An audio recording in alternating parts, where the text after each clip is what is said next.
Dzień dobry, Artur Wiśniewski z Stockbroker.pl. Witam Was serdecznie na Pasywnej Rewolucji i zapraszam na rozmowę z Morganem Houselem, autorem świetnej książki Psychologia pieniędzy o sztuce stawiania celów inwestycyjnych. Hello Morgan, thanks for joining our conference. How are you doing? I'm doing very well. Thank you so much for having me. It's an honor to be here. You're an author of Psychology of Money, a great book about psychology of money. It is probably the most recommended book in this topic in Poland, in my opinion. And for me personally, it was also great. Many people compare it to Daniel Kahneman, Thinking Fast and Slow. And I would say I would agree with that, but your book is simpler and shorter, and it's really easier to consume. Honestly, for me, Kahneman was great, but it's a difficult book for me. Yours was much better, and I also recommend it to everyone.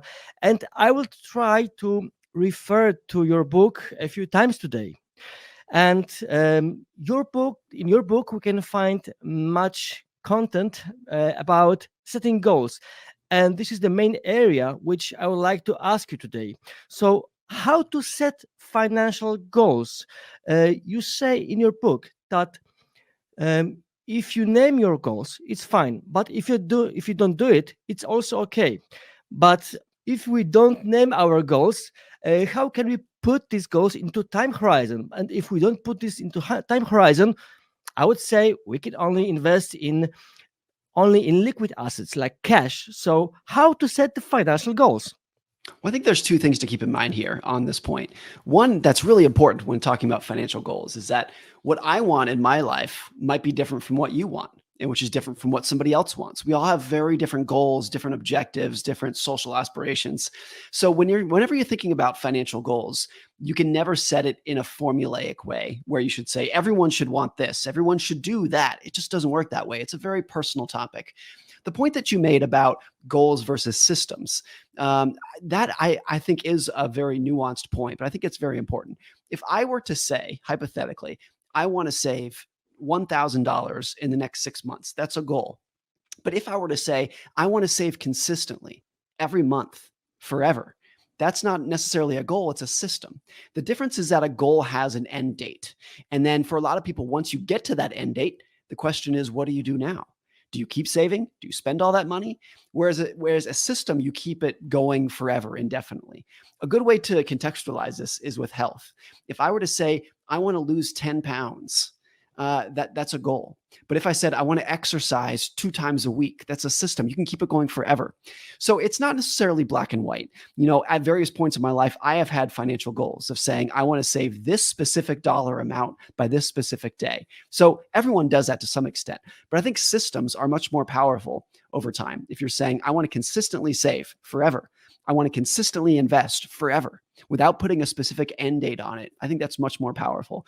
Almost everything in finance has to do with endurance. Everything that's important has to do with endurance. How long can you keep it going for? And whenever you have a system rather than a goal that you're going to do indefinitely, that's a much more powerful way to let compound growth really accumulate over time. You said that goals very often have a date when we reach them. They have an ending date. And one of the popular trends, popular goals is so-called FIRE. I mean, financial independent, retire early. I want to be early pensioner, like I turn 40 and I stop working. And I have mixed feelings about this idea. I mean, on one hand, financial independency is great. For example, I saved some money and I could change my job, which I didn't like. So it's great. But on the other hand, doing only my hobby, looking after my garden and traveling, for me, it sounds like something boring or even depressing. I mean, in the longer term, of course, for 1 month or a few months, it's okay. But in the longer term, I could not imagine that. So what do you think about FIRE? I think there's two ends to this. The first that I would, to summarize both the points I'm about to make, I think the very simple formula for a good life, and this is pretty universal, is independence plus purpose. That's what you need to do well over time. Independence plus purpose. a lot of the FIRE movement is only focused on independence, financial independence. I want to work really hard so that I don't have to work anymore. It does not mention necessarily anything about purpose. And that's important because a lot of people in the FIRE movement who retire when they're 35 or 40 years old will realize very quickly that they don't have a lot of purpose in their life. Now, some people do this very well. This is not black and white. A lot of people do this very well, but a lot of people will, on their first day of retirement, will wake up and say, what do I do now? And this is very important when you're young because most of your friends, your peers, are off at work. So you can't socialize with them on a Monday afternoon. They're busy working.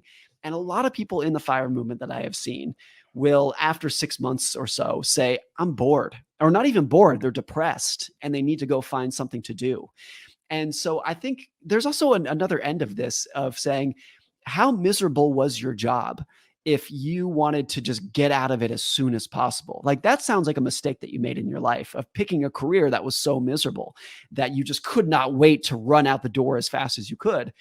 And so I think rather than FIRE, I'm much more interested in finding projects and work that I'm passionate about, that I enjoy doing. And once I gain financial independence, I'm still going to do those. Maybe I'll do it at a lesser rate. I'll pick the projects that I want to work on. But I think the idea of just trying to retire so that you can, as fast as possible so that you can wake up and do relatively nothing is very alluring to a lot of people who are unhappy in their job.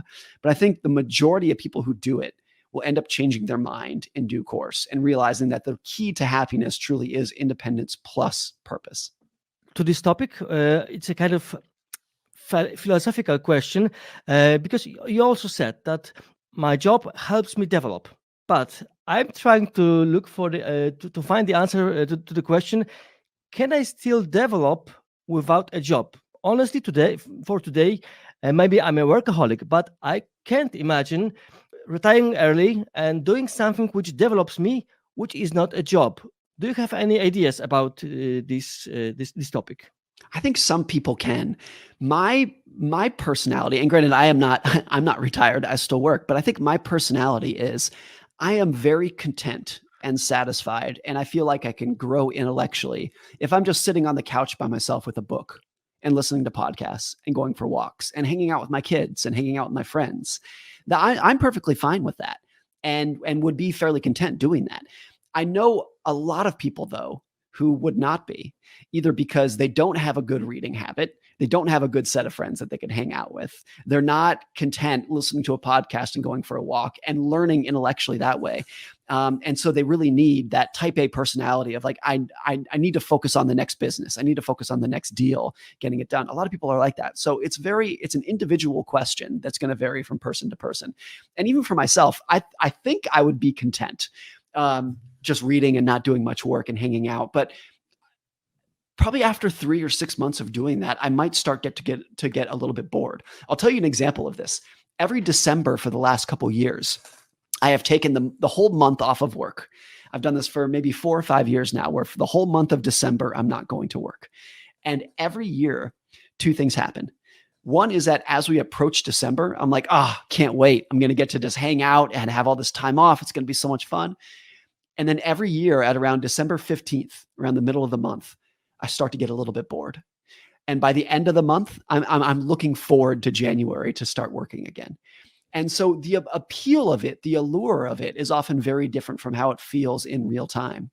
And so some people can get away with not having a structured job. There are lots of people who are retired and are very happy, very content, gardening, going for walks, doing whatever it might be, hanging out with their friends. I think a lot of people need intellectual stimulation. And for a lot of people, the only place they're going to find it is in their job. We have different goals. The question is how to save money for these goals, for our pension, for our kids, etc. Poland has been one of the fastest growing economies for the last 30 years. Mm-hmm. But still, the amount of our savings compared to Western countries is quite low. So the question I'm asking myself, what are we doing wrong? So what are your tips for saving money? Well, first, the more I read and learn about Poland, the more I recognize and appreciate what you just said, which is how incredibly fast Poland's growth has been over the last 30 years. It's truly the miracle of that region. It's incredible to see. So congratulations. I don't know if you need any tips from an American on what to do better, because I think you're probably doing better than us in terms of the growth that you've had. But look, we've had in the United States over the last century, we've had, of course, incredible growth, incredible wealth creation. But there have been large periods where Americans don't save nearly enough, on average at least. And this is especially true for retirement. Most Americans today, from the baby boom generation, the people who are in their 60s and 70s and looking to start retiring like now, have not saved enough, not nearly enough. And for my generation, kind of the baby boomers' children, it's the same. And maybe it's a little bit better because we've learned from our parents' mistakes. But by and large, in America, nobody should think that Americans save tons of money and they're all prepared for retirement. It's not even remotely true. So saving for a lot of people can be very difficult because the time horizon that they're focusing on is just much shorter than it needs to be. They're focusing on either because of necessity or because of their personality. They're focusing on their bills that they're going to have in the next 3 months, in the next 6 months. And to take a young person and say, hey, you need to start saving for 30 years from now. It's just like 30 years from now might as well be 5 centuries from now. They cannot focus on that level. So this is, I think, where most developed countries have really focused on government pensions, based off the idea that if you leave retirement savings to individuals and say it's your responsibility, by and large, they will not do a good job at it. And there's so much history going back, more than 100 years of this. And I think this is why so many countries, once they reach a level of wealth and prosperity, as Poland has, government pensions become much more popular. I've always thought, and this is not based on any country, I think this is just a human condition that applies to everybody. And I'm making these numbers up, but I think it's roughly accurate. 10% of society cannot be helped financially. They're like compulsive gamblers. They can't save. Then, no matter what you tell them or teach them, they're always going to make bad decisions. 10% of society does not need any financial help. They just intuitively understand it. And they were born understanding that you need to save and you need to invest. They just get it intuitively. Another 80% of society wants and needs good advice. They want and need a little bit of a helping hand to kind of nudge them in the right direction. And if you give them the good advice and you give them the good tools that they need, they will use them. And so that's the majority of society that just needs a little bit of nudge in the right direction. And that's why I think government pensions are, in the United States and around the world, are so incredibly popular. And I think at least at the core of that, it's because people on their own have a very hard time saving for something so distant in the future if they're just left to their own devices. How much money should we save? Because on one hand, we have our goals. We can say, okay, I need $1 million or $10 million for my pension. So finally, I will calculate how much money I should save each month. But as you are saying in Psychology of Money, life can be really surprising, and we should keep a margin also for our mistakes. So if we can't predict future, actually, maybe the better idea is not to calculate anything, but just to try to save as much as we can. Yes, I think you're absolutely right about that. Whereas, it would be great if we lived in a world where I know how long I'm going to live and I know exactly what the investment returns are going to be between now and then. But nobody knows that. And particularly in today's modern world, in a developed society like Poland, where you're growing so quickly, the biggest risk, and that's a funny word to use, but the biggest risk for a lot of people is that they're going to live much longer than they expect. And so if you take someone who expects to live to 70 or 80, well, what are the odds that you or your spouse or both of you live until you're 97? And that's a big problem for a lot of Americans. It's a good problem to have that we are so healthy now that we can live this long, but it's a very real problem for people to have. And the other thing, as the big factor in this equation, are investing returns. Now, in the United States, over the last 100 years, the US stock market has averaged about 6% annual returns after inflation, 6% per year. Now, you can use that as a starting base for what to expect in the future, but what if it's a lot less? What if it's more? We really have no idea. We should not pretend that the next 100 years are going to mirror the last 100 years. History doesn't work that way. So it might be close to that in the future, but you can't expect that. So for my own savings, with both those factors. I don't know how long I'm going to live, and I don't know what future returns are going to be. I just assume that it's going to be much less than the past. I assume I'm going to live until I'm 100, and I assume that investing returns are going to be much lower than they were in the future than they were in the past. And if you base on those assumptions, then you just start saving as much as you reasonably can. And that's the best you can do. And I think that's the safest that anyone can do, is kind of have a big margin of safety in their assumptions. And I'm going to save as much as I possibly can. And if it turns out that I saved too much, well, great. I can live a better life. I can leave some to my children. I can leave some to charity and the rest of society like that. That's a great thing. That's not a problem whatsoever. I think that's the best anyone can do.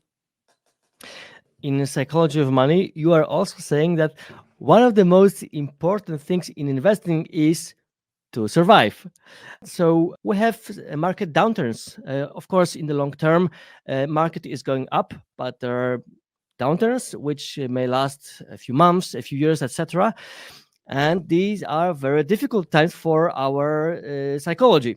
So the question is how to survive. So how to manage our emotions in these times. Do you have any tips for people how to manage their money and emotions in these periods of market downturn? I think there's two important things to keep in mind here. One is becoming aware of the history of market volatility. And in the United States, but this is similar all over the world over the last 100 years, the stock market has declined at least 10% on average every year. It's declined more than 20% 2 or 3 times per decade. And it declines more than 50% once or twice during your lifetime. That's what's happened during this very prosperous 100-year period that we've had. And so once you become aware of how frequent even big volatility is, because during that period when the market was crashing all the time, the stock market in the United States increased in value by 200-fold. It went up 200 times over. And so if you understand how frequent volatility is during a big growth period, it's a little bit easier to stomach and to put up with when it happens.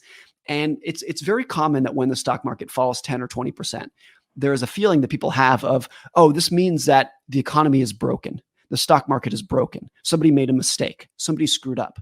And usually that's not the case. That's not what's happening. What you are experiencing is a very normal par for the course. This happens all the time sort of thing. One way to think about this is that volatility in the stock market is the cost of admission for success. If you want to do well over a long period of time, you have to be willing to put up with and endure a constant stream of uncertainty and volatility. That's what you're getting paid for. That's the cost of admission. And when you view that as the cost of admission, it doesn't make it more enjoyable to experience a big downturn, but it makes it easier to put up with, because you don't say to yourself, oh, the stock market's broken. What you say is, this is the cost that I need to be willing to pay and put up with to do very well over the next 10 or 20 years. And I think when you phrase it like that and think of it like that, it becomes much easier to put up with these big market downturns. The theory says that the longer I am, the more bonds I should have. I mean, I should lower risk portfolio as I am older. But I can often observe something completely opposite. I can observe that when people are fresh in the market, they often start with just a little bit of stocks. And when they learn, when they make mistakes, when they learn, they are eager to take more risk when they're older, actually, because they have more experience. Also, I can say about my own example, I have some part in bonds, and I thought I will always keep stable allocation between stocks and bonds. But when bonds reached quite big amount, actually, I felt I don't need any bonds anymore. So fresh savings, I just transferred to stocks. And for me personally, it was very surprising. So, and you are also in your book writing about how much bonds and stocks we should have in our portfolio. So what do you think about it? I think the first point you made, I think, is very true, and a very good point that you made, that a lot of young people, you would think that because they have time on their side, they should be investing very heavily in the stock market. For some people, that's the case. For a lot of them, it's the opposite, just as you pointed out. There's so much evidence that the experience that you have in your early days as an investor is going to shape how you think about investing for the rest of your life.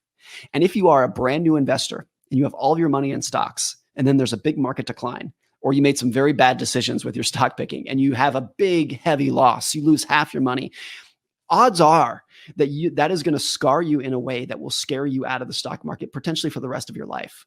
And therefore, before you really understand what it's like to experience volatility, and until you really understand what you're doing, even if you're a young person with lots of time in front of you, that it completely makes sense to have a very conservative asset allocation, to have more bonds and cash than stocks, as you are learning about how markets work and learning about your own risk tolerance, your own ability to endure this kind of risk. And the irony is that a lot of older people who, in theory, as you pointed out, should be tilting more towards bonds, those are the people who understand their own emotions and understand more the history of the stock market because they've experienced it firsthand. And those are kind of people who maybe don't need as much bonds or cash in their portfolio. My parents are just like this. They are retired. They don't have a lot of bonds and cash. They are probably 90% in stocks, but they totally understand what the risks are involved in that. They completely understand what they're doing here. They understand their own emotions. They understand their own ability to endure volatility. And they have experienced 4 or 5 bear markets already. So they're not going to be surprised when the next one comes. So this is one of the many areas in finance, I think, where the disconnect between what makes sense in academic finance, what makes sense on the chalkboard, is actually very different from what actually works in the real world. Is it better to invest in an active or passive way? In your book, you are saying that for most people, you would recommend investing in passive way with index funds or ETFs. There's a lot of evidence that it's a very effective way of investing. But on the other hand, in your book, you are also saying that it's sometimes good to have an active part in your portfolio where you can realize your ideas, and therefore in this way you can avoid making mistakes in the main part of your portfolio. So I was wondering if you are investing this way. I mean, do you personally have both passive and active part of the portfolio? Yeah, it's such a good point, because the evidence will show all over the world that a passive index fund is the right decision for most investors. Not everyone, but for most investors. But there are so many people who love the process of researching companies and investing in individual stocks. And those don't have to be mutually exclusive. I think if you have the majority of your investments in a passive fund that you're going to hold forever, and then you have another part where you are picking stocks and researching stocks and picking companies that you think have really good prospects, that's wonderful. And for a lot of people, if that scratches the itch that you have to be an active investor, that's great. That's the strategy that you should use. So you asked what I do with my own money. At various points in my investing career, I was either 100% passive when I began, or 100% active at some period. Now, if you look at today, I am overwhelmingly passive. I own shares of Berkshire Hathaway, Warren Buffett's company, and shares of Markel, where I'm on the board of directors. And those are pretty much the only individual stocks that I own. But I think that's mainly because that's my behavior and that's my personality, is I'm very interested in the psychology of investing and the psychology of money, and interested in focusing on one variable, which is endurance, which is how can I make sure that I am able to hold the stocks that I do own forever, that I'm never scared out, that I'm never forced out. And that's what I want to focus all of my time and energy on. But I know so many people, good friends of mine, who really get excited and enjoy the process of researching individual companies. And for them, even if the evidence is that indexing would be a better way to invest over the long term, if they enjoy it and it's going to scratch that itch that they have, it's absolutely the right decision that they should make. Psychology of Money is a well-known book here in Poland and all over the world, but it's not the only book which you've written. There is also a new one, same as ever. Honestly, I haven't read it yet, but I'm wondering what it's about and who is it dedicated to. Yeah, so Same as Ever is about behaviors over time that never change. So there's this great quote from Voltaire who said, "History never repeats itself, but man always does." So, and I think that applies so perfectly to many things in life, and definitely on with money and investing as well. Because if you look historically, no 2 recessions are ever alike.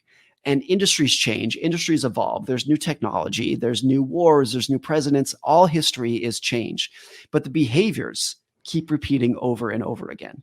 So how people responded to greed and fear and risk is the same today as it was 100 years ago and will be 100 years from now. Those behaviors never change. And so rather than, when we're thinking about the future, rather than saying what's going to be the new technology, what's going to be the new company, the new industry, rather than doing that, which is very difficult, the book says that people should focus most of their attention and their time and energy on thinking of things that are never going to change. What behaviors are just a fundamental part of how money and investing and the world works that we can count on as being, we know this thing is going to be part of our future, regardless of what is going to change in the world. Morgan, thank you very much. Thanks for joining the conference. I was so happy that we could have a conversation, and have a good day and see you next time.